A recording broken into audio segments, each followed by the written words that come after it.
Welcome बच्चों। बेटा आज की क्लास में हम कर रहे हैं केमिस्ट्री का 9th क्लास का chapter that is atom and molecules. ठीक है, चलो आ जाओ फटाफट से इंट्रोडक्शन ले लेते हैं कि किसके न्यूमेरिकल्स भी हमें करने हैं। ओके, सो इंट्रोडक्शन में देख लीजिए बच्चे आप, सबसे पहले महर्षि कनद ने एटम के बारे में बताया था। हालांकि उन्होंने एटम नहीं, उसको नाम दिया था परमाणु। क्या बोला था?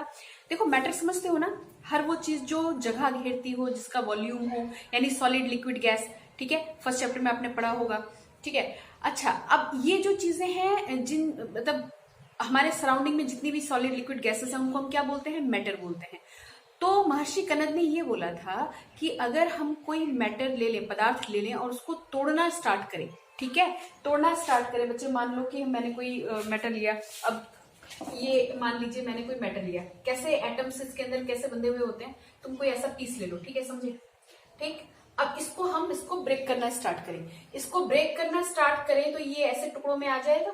ठीक है, हाँ। अब इसको और ब्रेक करें तो ये और टुकड़ों में आ जाएगा। बात समझ में आ रही है? एक स्टेज ऐसे तोड़ते तोड़ते एक स्टेज आएगी जहां पे ये इसके फर्दर डिवीजन नहीं हो सकते।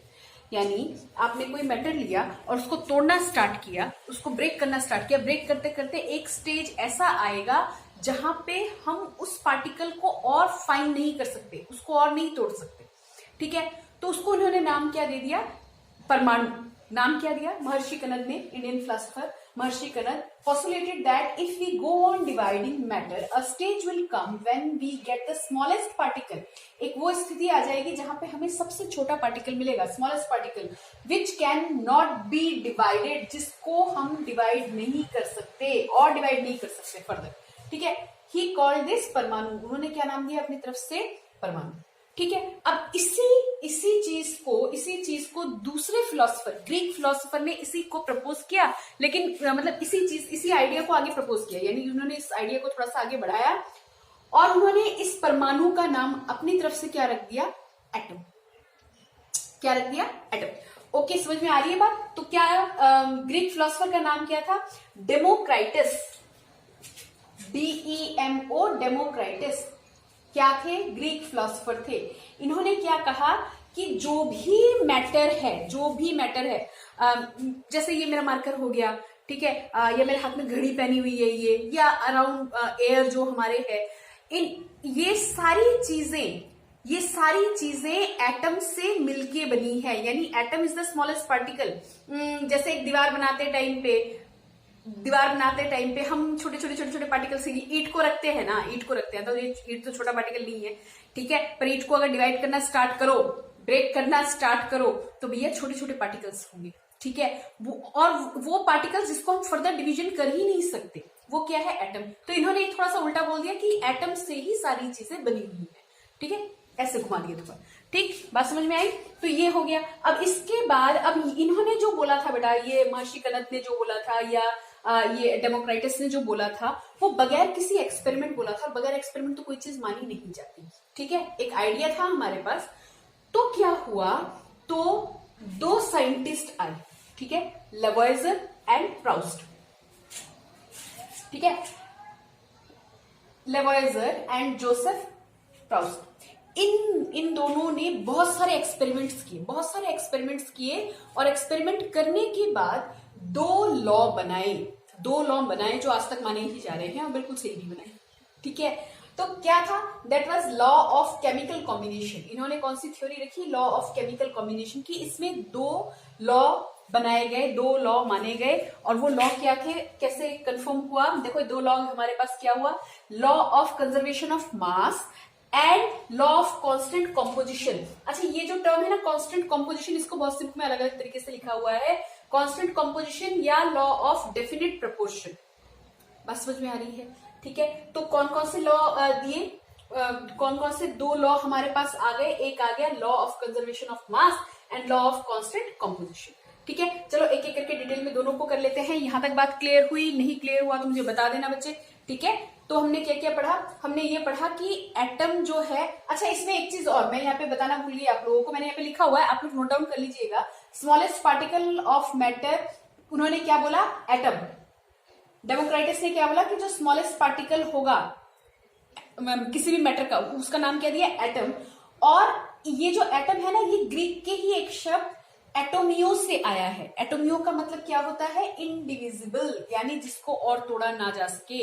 एटम शब्द ग्रीक शब्द से आया है, ग्रीक कौन सा शब्द? एटोमियो। इसका मतलब क्या होता है ग्रीक में? जिसको और तोड़ा ना जा सके, इनडिविजिबल। ठीक है, अब इन लॉज को हम आगे करेंगे, जो आगे फर्दर स्टडी करवाएगा। ठीक है बच्चे, तो डिटेल में देख लेते हैं इसको। ओके, फर्स्ट हम करेंगे लॉ ऑफ कंजर्वेशन ऑफ मास। इस लॉ के अकॉर्डिंग क्या है बेटा? इस लॉ को जरा ध्यान से समझिएगा। वैसे तो बहुत सिंपल है, पर समझो। देखो, कंजर्वेशन ऑफ मास क्या कहता है? लॉ ऑफ कंजर्वेशन ऑफ मास क्या कहता है कि जितना हमारे पास किसी भी केमिकल रिएक्शन को करते टाइम पे मास can neither be created nor be destroyed. जो मास होगा ना, वो ना तो बनाया, ना तो उसको तुम अलग से क्रिएट करवा सकते हो, ना ही उसको पूरी तरह से खत्म कर सकते हो, या कुछ भी खत्म कर सकते हो। ठीक है, तो जो इसको हम कंजर्वेशन ऑफ मास बोल रहे हैं, यानी कि मास शुरू में जितना था, जब तुमने कोई रिएक्शन स्टार्ट किया, शुरू में जितना मास था, बाद में भी उतना मास रहेगा। कोई बड़ा रूल तो नहीं है ना? देखो, समझ लो। हम मान लो कि एक सोडियम सल्फेट लेते हैं, तुम इसको वैसे ही लिखो। क्या लिया हमने? सोडियम सल्फेट लिया, सोल्यूशन लिया। ठीक है, सोडियम सल्फेट का सोल्यूशन लिया, मान लो 10 ml लिया हमने। ठीक है, प्लस इसमें हमने बेरियम क्लोराइड मिला दिया। क्या मिला दिया? Barium chloride. आपको ये फॉर्मूला लिखने की जरूरत नहीं है बच्चे, ठीक है, बस इसको ऐसे ही लिख लो। ठीक है, 5 ml हमने इसमें बेरियम क्लोराइड मिला दिया। ठीक है, मिक्स कर दिया, तो कुछ रिएक्शन हुआ। ठीक है, रिएक्शन हुआ। 10th में ये पूरा चैप्टर है आपका केमिकल रिएक्शन का। ठीक है, तो सोडियम सल्फेट को आपने बेरियम क्लोराइड में मिला दिया, या बेरियम क्लोराइड को इसमें मिला दिया, समझ रहे हो? तो जो सोल्यूशन बन के आया, जो हमारे पास आया, वो हमारे पास आया सोडियम क्लोराइड। लिख लो सोडियम क्लोराइड और बेरियम सल्फेट।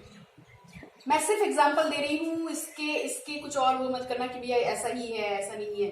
ठीक है, क्या बन के आया? सोडियम क्लोराइड और बेरियम सल्फेट। ठीक है, मान लो ये जो बन के आया, मान लो क्या वैसा ऐसा होता है, यही तो केमिकल कॉम्बिनेशन में बताया गया था।